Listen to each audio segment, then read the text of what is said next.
Let's examine something together. Have you noticed that every time you decide to get so serious about your life, boom, something emotional happens. Something always happens. And you start getting emotionally overwhelmed. Your emotions suddenly get loud. Like you could be in a really good place and everything is going okay. But the moment you take that decision, like, okay, now I'm going back to the gym, or I have to start being serious about my business, I need to be serious about my career, something emotional happens. It's either a disappointment, a trigger, a fight with someone, a situation, or just a bad season, but something always happens the moment you decide to get serious. When you decide to lock in, that's when all your village people assemble. Before you know it, you're tired, you're not motivated, you just don't want to do the things you set out to do again. You feel disconnected. And of course, when you're disconnected, what do? You realize that you're scrolling all day. Maybe you're watching TV. You start doing all the things you say you will not do. Then you start avoiding the things you're supposed to be doing. Then you start making resolutions. I will start tomorrow. I will start on Monday. I will start next week. But that's the pattern. Who has noticed this? It cannot be just me. And when these things happen repeatedly, you start asking yourself why you cannot just stay consistent. You're taking this goal every day. You're making this goal every other month.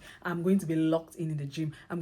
But you just fall off and you just keep asking yourself, why can't I stay consistent for once? That's what I want us to look at today. I want to tell you the truth of this matter. That's what I want us to examine today. Most times we fall off not because we're lazy, and it's not even because you lack willpower. No, you're determined. I can see it. And it's not because you don't want better for yourself, because sometimes people look at you and they're like, if you wanted better, you'll not be like that. It's a lie. You actually do want better for yourself. The truth here is you're not consistent because you don't feel good inside. Let's get into it. Let's properly define this pattern. Let's see how it usually looks. Well, this is how it looks for me, and this is what I've observed. Maybe for you, slightly different, but this is how it usually happens. So you start strong. It's Monday, it's a new month, and you're like, okay, we're doing this. You buy the planner, you buy your gym gear, maybe you even subscribe, or you get a gym membership. You get everything you need. You're ready. You download the app, you write all the goals, everything is set. Then we start week 1. Amazing. We all need gym every day, Monday, Tuesday, Wednesday, locked in. Week 2, we start sleeping. On Monday, you don't go, you tell yourself, now go on Tuesday. You're a bit busy. You're like, nah, Wednesday we take up. On Wednesday, you actually go. Wednesday, Thursday, Friday, you're locked in. Saturday, Sunday, not really. You're like, okay, we start again next week. By the 3rd week, nothing. Crickets. Does this pattern sound familiar?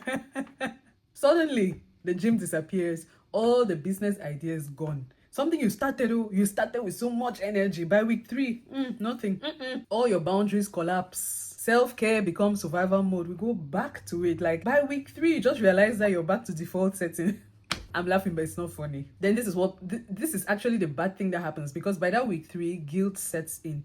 You start feeling bad about yourself. You start telling yourself all these fake stories like, oh, I always do this. This is how I am. That's why my own things don't work. Why am I like this? Why can I not just stay consistent? Why can I not just finish what I start?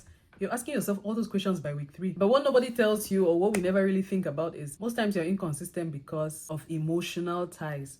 Inconsistency is emotional. It's not motivational. You can watch 100 YouTube videos and they'll not help you to be consistent, because you are dealing with something emotional inside. It's very normal when your inner world is chaotic. Your outer life cannot be stable. There is just no way. You cannot be consistent when deep down inside you don't feel okay about yourself or about a certain situation. Haven't you noticed that when you feel your best inside, maybe you're in a steady, stable, sweet, comfortable relationship, or you're not fighting with anybody, everything is set, don't you realize that those are the times when you're most productive? When you're in your little toxic situation, don't you realize that you're just not able to do anything properly? It's just the basic psychology of the matter. When you're hurt, you're unstable, you're anxious, all the anxiety, you're uncertain, you are lonely, big on loneliness. Maybe you're facing a disappointment, or you're just overwhelmed. Your brain goes into protection mode, because it's like, okay, there's a problem, we need to protect ourselves. Your brain or your mind is not in growth mode in that moment. You're trying to survive because you're going through something. In that state, you just want to stay safe. Your body is telling you to stay safe because there's a problem. You want to find comfort. You want to reduce stress. Don't you realize that there are some days that you just want to stay in bed? You just want to wrap yourself up and watch a movie. It's not about you not being motivated enough to go to the gym or motivated enough to work on your business. For some reason, you're just drawn to your couch. It's because you're going through something inside. You're doing everything possible to reduce stress. You just want to escape from that stress. So automatically you choose sleep over gym, scrolling over focus, comfort food over discipline. Of course, give me the chocolate, please. Avoidance over progress. There are certain things you just don't want to face because, okay, that's going to add your stress. You're already dealing with something. Now you want to come and add business to it. Let the business wait, please. It's not weakness. You're not weak. In that moment, it's not about weakness. It's basic biology. It's science. Because you cannot be there trying to build a future. Meanwhile, your nervous system is fighting for survival. That's a total clash. Your nervous system has to be in sync. You have to be in sync with your nervous system. There's just no way to function like that. It must be a very hard fight. Let me go over these examples again. You realize that there are some seasons where you feel grounded, you feel happy, you feel stable, everything is going on well, you feel secure, there's so much peace, and suddenly you don't even force it. You just realize you're more productive, you're more focused, you're more consistent, you're just generally motivated. You wake up in the morning and you're like, okay, what am I getting done today? Nobody needs to remind you, because inside you just feel calm. You're not fighting with your nervous system. Everything feels like, okay, this is it. It's not because you became a new person overnight or anything. No, it's just because you feel safe. And just a few weeks after that, or a few months after that, you realize that things can suddenly change. Maybe you feel unsettled, you start questioning everything. You start carrying some emotional weight. And suddenly, you who was already productive, everything was going well, you start falling off. You're no longer consistent. Everything feels heavy. Suddenly, even the small tasks you used to do daily, sharp, everything, taking care of yourself, they start feeling heavy. Even things as basic as your skincare routine, doing your hair, getting your nails done, they start feeling so heavy. You don't want to do anything. It's the same you. The season just changed. You realize that even when you're trying to motivate yourself to do something, you start and you stop. You keep starting and stopping. You are wondering what's going on with me. Just 4 weeks ago, I was really push-full. I was in the gym every day. What's happening this month? This month is feeling like a slow month. It's not a slow month. You're just hurting. There is something inside that is bothering you. There is something inside that's bothering you. And if you don't dig deep to find that thing, you keep starting and stopping. You will not be consistent. And if at this point you can relate, you're like, oh, that's totally me. Yeah, that's what's going on with me. Or that's what I've been facing. Please pause. Just pause for a second right now. I need you to know that you're not broken. You're not behind. Stop telling yourself these lies. You are not lazy. You're not. You're not failing. You're not slow. You're not a disappointment. You don't love yourself any less. Stop telling yourself these stories. You're just tired emotionally. It's an emotional problem. You feel stressed. You feel drained. You feel stretched. You are tired. And nobody really taught us how to build while healing. You just don't have that knowledge. You don't know that it's possible to actually keep building while you're healing. If anything I'm saying here is helping you understand yourself better, please take a second and like this video. Make sure you subscribe to this channel before we move on. Like the video, please subscribe, and let's move on with this. This subscription is for you. Is to make sure you keep saying things like this that will build us mentally, emotionally, spiritually, and we'll grow together. Please make sure you subscribe to this channel, okay? Let me tell you a truth that changed my life, and I was talking about this with a friend just yesterday. Discipline is not forcing yourself. That's not what discipline is. Well, at least that's not my belief. To me, it's more of creating emotional safety, because I realized that once I feel good inside, there is very little or nothing that can stop me outside, especially if it's something I want. When you feel safe, it changes a lot. You show up, you try again. You always have that momentum to try again. You don't self-sabotage. You don't start telling yourself things like, oh, I didn't go today, I'm a failure. Or I didn't go today, it's over for me. No, you don't even talk to yourself like that. It doesn't even occur to you to talk to yourself like that, because you know that, okay, tomorrow we go again. And you don't escape, no matter how hard it gets, because you feel safe, you feel good about yourself. So it's like, okay, let's go, let's do this. But when you don't feel safe, that's a whole different ball game, because nothing can work. Nothing. You just sit there and you destroy yourself. It's a situation of quiet self-destruction, slowly but surely. And it's usually because of the things you tell yourself. So what I usually tell myself is, I'm not asking myself. So what I usually say is, I don't ask myself how or what I can do to be more disciplined. I just ask myself what I can do to feel better inside. Because I'll not lie to you, every day or the few mornings that I decided I'm not going to the gym is because I'm not feeling good inside. I've never opened my eyes and I'm like, oh, this is a spectacular day, this is a good day. Then I decide not to do the things I set out to do.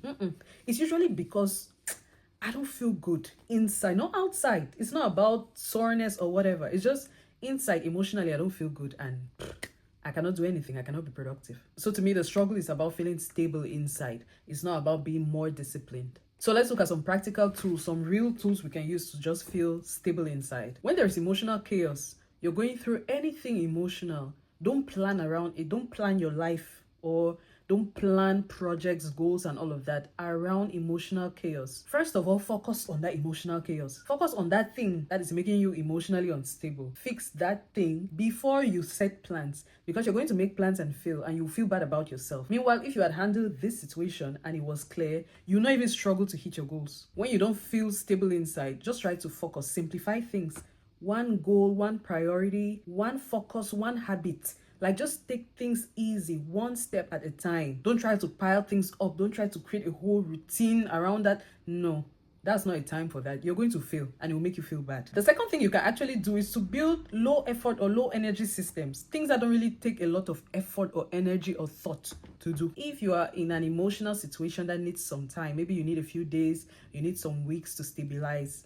In that season, just make sure you simplify your system as much as possible. So just keep routines you can keep up with. For example, let me give a very basic example. If you have a 10-step skincare routine and you're going through a heartbreak,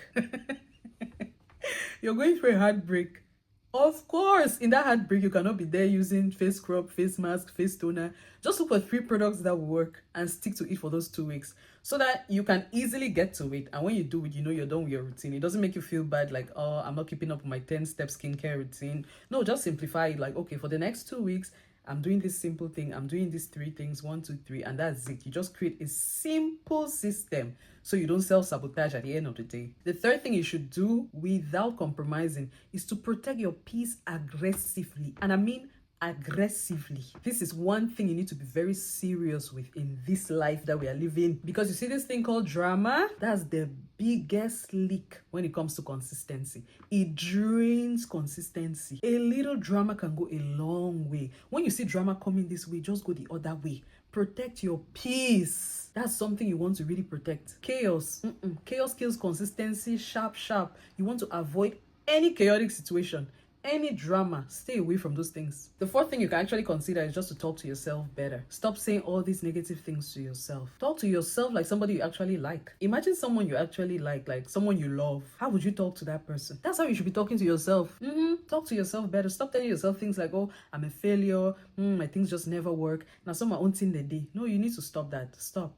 Just stop. Because the shame will make you quit. When you feel ashamed, you cannot even be consistent. But you see compassion, when you give yourself grace, give yourself compassion, it makes you return to that thing even when you slow down. After that emotional hurdle has passed, you go back to the thing, because it's like, you know what? That season has passed. Let's get back to it. You can do this. You need to encourage yourself. Talk to yourself like somebody you actually love. How do you talk to people you love? How do you talk to that girl? How do you talk to that guy? That's how you should be talking to yourself. Because when we're talking to other people, talk to yourself like you're talking to someone you want to impress. We're so good at talking to other people with so much compassion, so much passion, so much motivation. But when it comes to yourself, you treat yourself like you don't like yourself. Talk to yourself like you're trying to impress yourself. Talk to yourself like you're trying to win yourself over. You should even write love letters to yourself. Say sweet things to yourself in the mirror every day. You deserve it. If you don't speak to yourself nicely, nobody will. Who are you waiting for? Me? And the fifth thing you need to keep in mind is that it's possible to build while you heal. If you follow the first 4 steps or everything we've said here, you realize that it's possible to build while you heal. It's just don't force yourself to do it. Simplify things. Keep going one step at a time while you're also working on the emotional situation. But don't just pause. Don't stop. That's where the confusion comes in. You don't have to halt everything because you're going through something. When you're going through something, you can slow down. It's allowed. Give yourself grace. Give yourself time to slow down and heal. But it's very possible to do that healing while also growing slowly. When you're done with that phase, you pick up again. Is it not you? Now you know. So there's no need to say, okay, let me fix myself first, then I'll grow, or let me grow and I cannot fix myself. No, the two can go together. You just need to know how to balance them out. Sharp. Okay, let me leave you with this. You're not inconsistent. We already established this fact, right? You're rebuilding. Always tell yourself that you're rebuilding. You're not inconsistent. You're not unmotivated. If you wake up and you don't feel like doing something, it doesn't mean you're unmotivated. You're just learning how to regulate. You're learning how to regulate your emotions, your nervous system. That's how you start talking to yourself. You're not failing. Cross that one out. You are not failing. You're becoming emotionally intelligent. It's a process. It's a phase. We are not failing, okay? And you see, this emotional intelligence thing is rare. If you don't go through all these hurdles you're going through now, you will never become emotionally intelligent. In a few months, in a few years, one day you just look back and you realize that, that season really wasn't slow after all. I was just learning. I was growing. You remember the things you learned in that difficult season. So just give yourself some grace now. You realize it wasn't a slow season. It was more of a foundational season. So if anything, if there is one thing you can do for yourself, is actually to trust yourself. In everything I've said, take whatever resonates with you and leave the rest, because I don't know it all. I can only share my opinions and my own knowledge. I'll see you in the next one.